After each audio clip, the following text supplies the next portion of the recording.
Mark Carney kanadai miniszterelnök beszéde Davosban. #Mark Carney #Davos. Öröm és kötelesség számomra, hogy önökkel lehetek ebben a Kanada és a világ számára is fordulópontot jelentő pillanatban. Ma a világrend felbomlásáról, egy szép történet végéről és egy brutális valóság kezdetéről fogok beszélni, amelyben a nagyhatalmak közötti geopolitika semmilyen korlátozásnak sincs alávetve, de arra is szeretnék rámutatni, hogy más országok, különösen a Kanadához hasonló közepes hatalmak, nem tehetetlenek. Képesek egy új rendet felépíteni, amely megtestesíti értékeinket, ilyen az emberi jogok tiszteletben tartása, a fenntartható fejlődés, a szolidaritás, a szuverenitás és az államok területi integritása. A kevésbé hatalmasok ereje az őszinteséggel kezdődik. Nap mint nap emlékeztetnek bennünket arra, hogy a nagyhatalmak versengésének korszakában élünk. Hogy a szabályokon alapuló rend hanyatlik. Hogy az erősek azt teszik, amit csak akarnak, a gyengéknek pedig bármit el kell szenvedniük. Thukydides megállapítása elkerülhetetlennek tűnik, a nemzetközi kapcsolatok természetes logikája maga alágyűr mindent. És ezzel a logikával szembesülve, annak érdekében, hogy felszínen maradjanak, az országok erősen hajlanak rá, hogy alkalmazkodjanak. Hogy elkerüljék a bajt, azt remélve, hogy az engedelmesség biztonságot hoz. De nem hoz.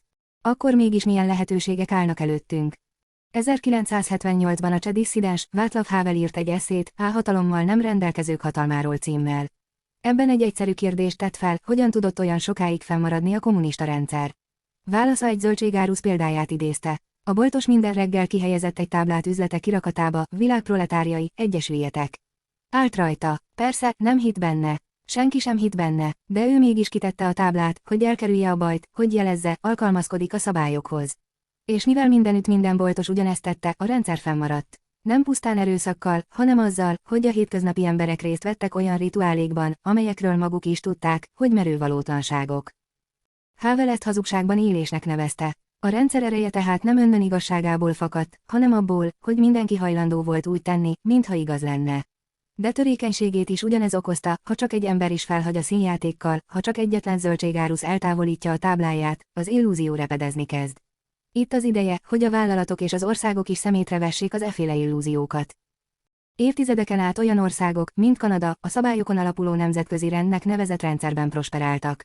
Csatlakoztunk intézményeihez, dicsértük elveiket, és profitáltunk kiszámíthatóságából. Védelme alatt értékalapú külpolitikát folytathattunk. Tudtuk ugyan, hogy a szabályokon alapuló nemzetközi rendben vetett hit részben hamis. Hogy a legerősebbek, ha nekik az kedvez, eltekintenek a szabályoktól.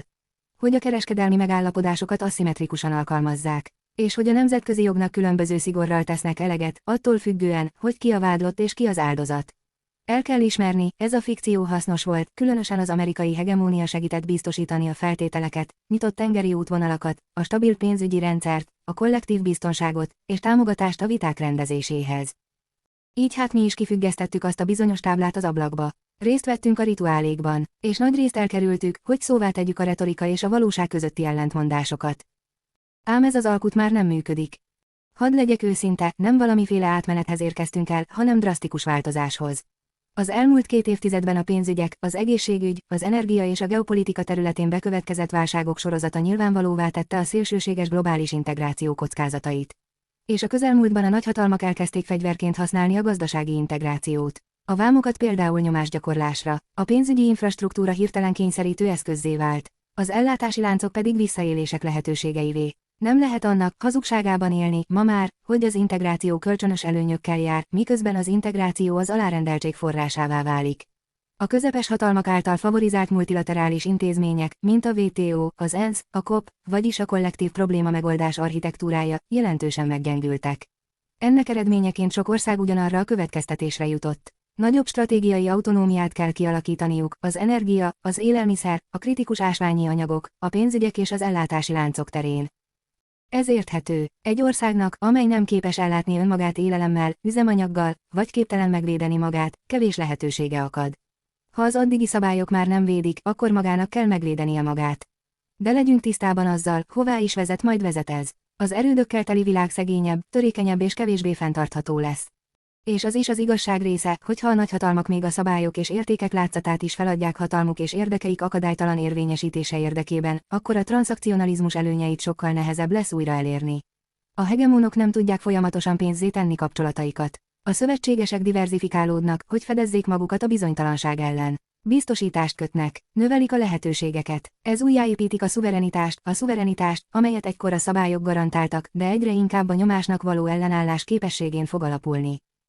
Mint mondtam, az ilyen klasszikus kockázatkezelésnek ára van, de a stratégiai autonómia, a szuverenitás költségei megoszthatók. Az ellenálló képesség kollektív beruházásai olcsóbbak, mintha mindenki saját erődöt építene. A közös szabványok csökkentik a fragmentációt. A komplementaritás pozitív összegű lehet. A Kanadához hasonló közepes hatalmak számára a kérdés nem az, hogy alkalmazkodjanak-e ehhez az új valósághoz, mert tudomásul vettük, alkalmazkodnunk kell. A kérdés az, hogy csak még magasabb falakat építünk-e, vagy valami ambiciózusabbat tudunk-e tenni. Kanada az elsők között hallotta meg a figyelmeztető jelzést, ami arra késztetett minket, hogy alapvetően megváltoztassuk stratégiai álláspontunkat. A kanadaiak tudják, hogy a régi, kényelmes illúziónk, miszerint földrajzi elhelyezkedésünk és szövetségi tagságunk automatikusan biztosítja a jólétet és a biztonságot, már nem érvényes. Új megközelítésünk Alexander Stubb által értékalapú realizmusnak nevezett elvre épül, vagy más szavakkal, elszerűek és pragmatikusak akarunk lenni. Elszerűek vagyunk az alapvető értékek iránti elkötelezettségünkben, amilyen a szuverenitás és területi integritás, az erőszak alkalmazásának tilalma, kivéve persze, ha az összhangban van az ENSZ alapokmányával, az emberi jogok tiszteletben tartása és így tovább. Pragmatikusak vagyunk abban, hogy elismerjük, a haladás gyakran csak fokozatos, hogy az érdekek eltérőek, és hogy nem minden partner osztja az értékeinket. Stratégiailag, nyitott szemmel veszünk részt a folyamatokban. Aktívan elfogadjuk a világot olyannak, amilyen, és nem várjuk meg, hogy olyan legyen, amilyennek szeretnénk látni.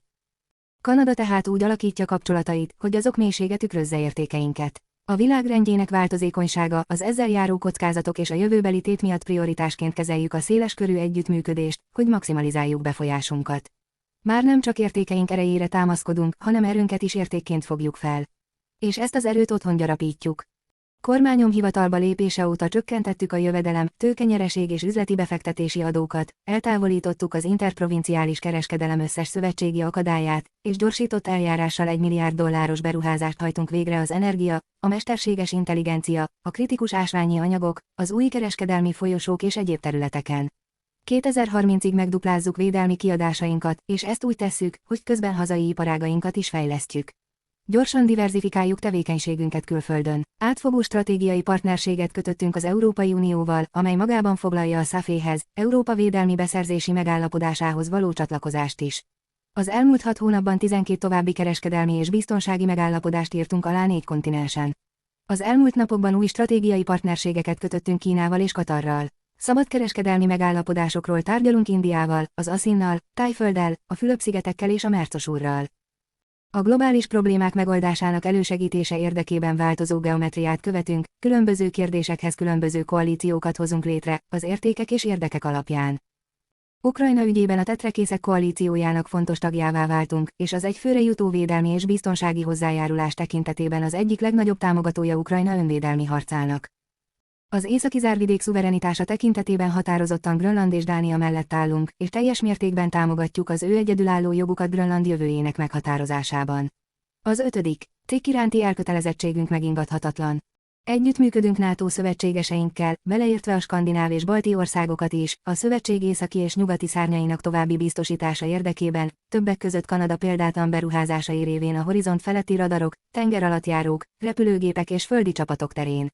Kanada határozottan ellenzi a Grönlanddal kapcsolatban kivetett vámokat, és célzott tárgyalásokra szólít fel az északi zárvidék biztonságának és prosperitásának közös céljainak elérése érdekében. A többoldalú kereskedelem terén támogatjuk azokat az erőfeszítéseket, amelyek célja hídépítése a transzcsendes-óceáni partnerség és az Európai Unió között, létrehozva ezzel egy 1,5 milliárd fős új kereskedelmi térséget. A kritikus fontosságú ásványi anyagok tekintetében a G7-ben gyökerező vásárlói klubokat hozunk létre, hogy a világ diverzifikálhassa a koncentrált ellátást. A mesterséges intelligencia terén hasonló gondolkodású demokráciákkal együttműködünk annak biztosítása érdekében, hogy végül ne kényszerüljünk választani a hegemónok és a hiperméretű vállalatok között. Ez nem egy naív multilateralizmus. Nem is támaszkodik gyengült intézményekre. Olyan koalíciókat épít, amelyekben állandó a párbeszéd, olyan partnerekkel, akikkel elegendő közös alap van a közös fellépéshez. Bizonyos esetekben a nemzetek túlnyomó többsége tagja lesz ennek a koalíciónak. És ez egy sűrű kapcsolati hálót hoz létre a kereskedelem, a befektetések és a kultúra területén, amelyre támaszkodhatunk a jövőbeli kihívások és lehetőségek esetén. A közepes hatalmaknak együtt kell cselekedniük, mert ha nem ülnek az asztalnál, akkor a felszolgált menün marad csak számukra hely. A nagyhatalmak megengedhetik maguknak, hogy egyedül cselekedjenek. Megvan a piaci méretük, a katonai kapacitásuk és a befolyásuk, hogy diktálják a feltételeket. A közepes hatalmak nem bírnak ilyen előnyökkel. Amikor egy középhatalom kétoldalú tárgyalást folytat egy hegemóniával, akkor gyengeségből tárgyal. Elfogadja, amit kínálnak neki, és közben verseng a hozzá hasonlókkal, hogy ki legyen a legalkuképesebb. Ez nem szuverenitás, ez az alárendeltség elfogadása. A nagyhatalmak rivalizálásának világában a közepes országoknak csak az marad, hogy versengjenek egymással a kegyelemért, ám össze is lehet fogni, hogy egy harmadik, hatékony utat teremtsenek a maguk számára. Nem szabad hagyni, hogy egy erőszakos hatalom felemelkedése eltérítsen minket attól a meggyőződésünktől, hogy a legitimitás, az integritás és a szabályok hatalma továbbra is erős kell legyen, ha úgy döntünk, hogy együtt gyakoroljuk mindezeket. Visszatérve Havelhez, mit jelentene a közepes hatalmak számára az, hogy igazságban élni? Azt, hogy nevén nevezzük a dolgokat. Abba kell hagyni a szabályokon alapuló nemzetközi rend hivatkozásait, mintha az még mindig úgy működne, ahogy eddig hirdettük. Nevezzük a rendszert annak, ami a nagyhatalmak közötti rivalizálás fokozódásának időszakában élünk, amelyben a legerősebbek a gazdasági integrációt használják kényszerítő eszközként érdekeik érvényesítésére. Eközben nekünk következetesen kell cselekednünk. Ugyanazokat a normákat kell alkalmaznunk a szövetségesekre és a riválisokra egyaránt. Amikor a közepes hatalmak bírálnak egy adott irányból érkező gazdasági megfélemlítést, de hallgatnak, ha az egy másik irányból érkezik, akkor ugyanazt tesszük, mint Havel zöldségárusa. Ezzel szemben meg kell építenünk azt, amiben hiszünk. Ahelyett, hogy várnánk a régi rend helyreállítását, hozzunk létre olyan intézményeket és megállapodásokat, amelyek a leírtak szerint működnek. Egyben csökkentenünk kell a kényszerítő eszközöket. Az erős hazai gazdaság kiépítése mindig minden kormány prioritása kell legyen. A nemzetközi diverzifikáció nem csupán gazdasági körültekintés, hanem a becsületes külpolitika anyagi alapja is. Az országok azáltal szerezhetik meg az elvi álláspontokhoz való ragaszkodás jogát, hogy csökkentik sebezhetőségüket a megtorlásokkal szemben.